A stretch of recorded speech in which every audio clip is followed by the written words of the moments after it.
And then we have the most important race out there, the Georgia Senate. It could determine control of the Senate. You got Raphael Warnock. He's the incumbent, right? But he's also an insurgent. They haven't had a Democrat in a chair for the Senate in that ruby red state in 20 years. And against, of course, Herschel Walker. Football great, not such a great candidate. If he was even close to unblemished as a regular Republican, this would have been a runaway. We would have never focused on Georgia. But as you see, we are in runoff territory, meaning neither of the two candidates has 50% plus one. So to a runoff, it seems we go. How that happens and works and what changes are questions that our first guest can answer. He just won re-election as Secretary of State of Georgia, Brad Raffensperger. Mr. Secretary of State, congratulations. Good to have you. Thank you, Chris. Let's do the nuts and bolts and then the prognostication. Who says time for a runoff? Well, when you don't have 50%, that's when you have a time for a runoff. And we looked at it, and that's why we put out our press conference today, that if there's about less than 10,000 votes left, and when someone got 100%, they still wouldn't be over 50%. So that's why we're having a runoff. It'll be on Tuesday, December 6th. So the amount of votes outstanding are not enough to take somebody over 50. So they will get counted, but it doesn't matter because you're going to runoff, and they don't count for the runoff. There has to be a subsequent election day, which is 4 weeks from now, December 6th, yes? Yes, top two voters, which happen to be Republican and a Democrat. So they're the only two who can be on the ballot. This is how Warnock won the last time. So did your other sitting senator, Ossoff, another Democrat. What changes in a runoff versus the regular election? Well, this runoff is a 4-week period. We started making the ballots this morning, so that's ballot for all 159 counties to get them ready. And then the portal's open for people to request their absentee ballot. And as soon as that ballot's done, we can start sending out the absentee ballots. And then the first day of early voting will be that Saturday, right after following Thanksgiving. We'll have that Saturday. Some counties can do Sunday if that's what they like to do. And then we'll have 5 days of early voting. And then the following Tuesday will be the 6th of December, and that's be election day. How does the vote stack up to the one we had yesterday? What kind of reduction do you expect?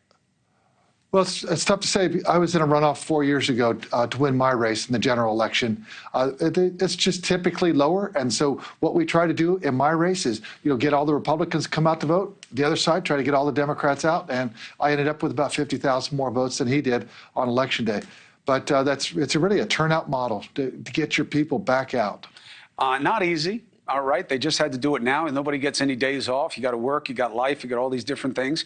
Now, there is a little bit of an X factor, right? You have about 2.5% going to a third-party Libertarian candidate. Now, he's not in the runoff, but those voters, one would suspect Libertarian, leave us alone, small government, that would play more to Walker than to Warnock. But what's your experience with whether or not those people come out and vote in a runoff? Oh, they'll be a portion of those will be active, just like a portion of the Republicans and the Democrats.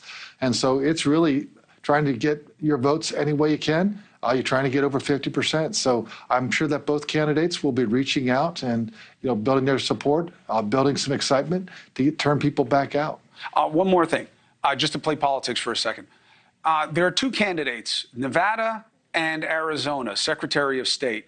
Both are election deniers. One of them's pretty out there. As a Secretary of State, what would it mean if you get somebody like that in the office that you hold in states that are both pivotal in the last few election cycles?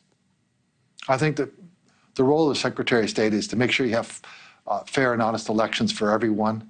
And really, if it's done right, it's not a partisan position when you put on that hat of overseeing the elections. It's just to make sure, you're calling balls and strikes. You're not, trying to game it one way or the other, put your hand on the scales. You just make sure that we have honest and fair elections. And that's what I've done. And that's why I did so well last night, because voters understood that this is an honest person and people are looking for honest politicians up and down the line. Does it concern you that somebody would come into the office as a denier of the last election? It concerns me when anyone is. We've been pushing back, going back to Stacey Abrams in 2020, when we had the other side, and we just continue to say that we have honest and fair elections. And when you hold this office, you understand that it's people's priceless franchise to vote. Yes. And you never want to, give people the doubt that you perhaps would be leaning and putting your own bias into the system. It's not appropriate. Hey, thank you for watching.